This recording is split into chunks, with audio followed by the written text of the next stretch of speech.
Bonjour, bienvenue sur Cocotte TV pour une nouvelle vidéo de présentation. Aujourd'hui, un tout petit PC qui est ici, le Liva Z version Plus de chez ECS, que nous avons reçu en haut de gamme avec un processeur i5 7300U, à savoir qu'on peut aussi trouver du 7200U, du 7100U, et on regarde notre petit anti-sèche, du 3965U, pour ceux qui veulent vraiment de l'entrée de gamme. Alors la machine nous a été livrée, c'est important, avec un SSD. Alors pourquoi on précise que c'est important? Tout simplement parce que c'est du M2 à l'intérieur, on s'en doute puisque nous avons du Kaby Lake, mais surtout c'est du M2 en 2242, et trouver un SSD dans ce format, ben, c'est pas évident. C'est déjà un premier point négatif, on va dire, pour la machine. À côté, nous avons deux emplacements SODIMM en DDR4 et nous avons une petite barrette de 4 Go qui est installée. On pourra en avoir deux, ça gère le Dual Channel bien entendu.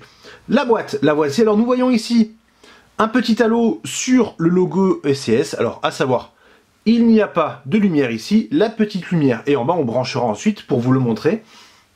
Et on en profite pour préciser de suite que la machine est relativement silencieuse en charge. On a fait un petit bench rapide pendant une demi-heure pour le faire chauffer. Le ventilateur, puisque ce n'est pas passif, on le voit, nous avons des petites aérations sur le côté, ne fait pas trop de bruit, ça c'est une bonne nouvelle. Alors bien entendu, nous avons juste fait un test de charge, on n'a pas regardé si le processeur perdait en vitesse ou non.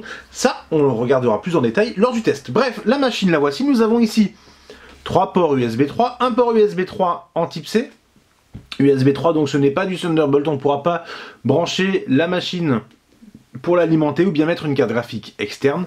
Nous avons le bouton d'alimentation, un combo jack, des aérations, et enfin sur l'arrière, deux sorties Ethernet, un HDMI, un mini DisplayPort, et bien entendu l'alimentation. Alors qu'est-ce qui manque? Pourquoi pas un port USB à l'arrière ou deux? Parce que là du coup pour le clavier, pour la souris, on va plutôt passer sur du Bluetooth histoire d'économiser un port USB ou deux. C'est plutôt dommage. Alors bien entendu il y a du Bluetooth à l'intérieur ainsi que du Wi-Fi. Néanmoins, pour la première installation de Windows ou bien d'un OS autre comme Linux par exemple, mais ça peut être un peu compliqué, il faudra tout brancher. Bref, il manque peut-être un ou deux ports USB à l'arrière à la place d'un port Ethernet 2. Ça peut servir. Dans notre cas, on préférerait rester sur un seul port. Dessous, nous avons un large patin et enfin un 4 vis qui permet d'accéder à l'intérieur. Donc on enlève les 4 vis, on déclipse avec une petite carte histoire de ne pas l'abîmer et on accède à la mémoire ainsi qu'au SSD bien entendu. Nous avons dans le bundle l'alimentation qui est plutôt compacte, et enfin un petit support VESA qui va permettre d'installer le boîtier au mur, derrière un écran par exemple. Alors derrière un écran, forcément, toujours la même chose avec ce type de machine, on utilisera des rallonges pour les ports USB. Ensuite, nous disons le petit branchement.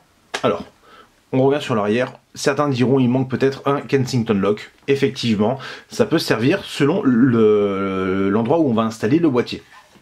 Sur le dessus, nous avons en fait un petit effet strié qui est très très sympa, très brillant et très salissant sur les parties qui sont brillantes.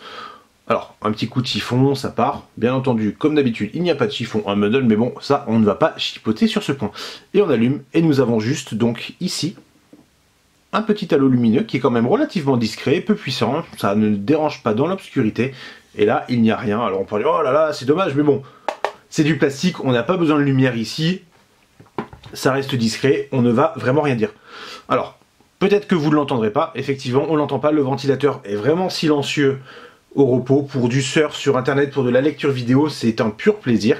Même quand on lit du 4K, ça ne chauffe pas plus que ça ne fait pas trop de bruit, il n'y a vraiment rien à redire. Et puisqu'on parle de chauffe, on va le signaler, la chauffe ne se fait vraiment que sur ce secteur. Alors on n'a pas démonté tout le PCB, on a juste ouvert, on a commencé un peu à tripatouiller, mais on voulait pas tout casser, on sait jamais, on fait d'abord le test. On n'a pas vraiment regardé où se trouve le processeur, mais du coup on peut affirmer qu'il devrait être de ce côté. Bref, le test très prochainement. En attendant, on vous souhaite une excellente fin de journée. Ah, petit oubli, le tarif, avant qu'on nous le demande, ben on ne l'a pas. Tout simplement, nous ne l'avons pas trouvé en dollars, nous ne l'avons pas trouvé en euros, on se renseigne, on le rajoutera en description de la vidéo ou bien tout simplement dans le test comme d'habitude. Bonne journée à tous!